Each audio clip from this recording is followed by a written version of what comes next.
Hello friends, welcome to CSS tutorial. Now we are starting a new sub-series to learn about layout as well as position.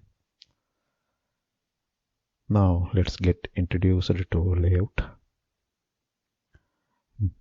Before CSS, web designers used tables to decide the page layout.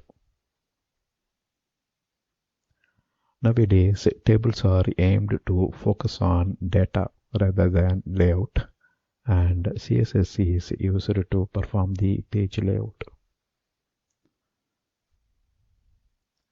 CSS supports three types of positioning. One is normal, and another one is float and absolute. Sometimes we can also use fixed positioning.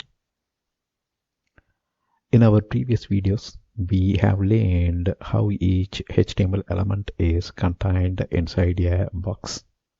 So every element is placed in its own box, and we learned box properties as well.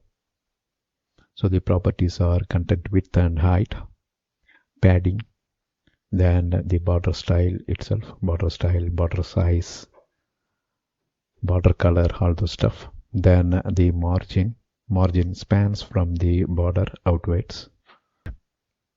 In this sub-series, we will learn how to position the box within a web page layout. So if you haven't watched the box sub-series, look into CSS box before continuing with this layout positioning.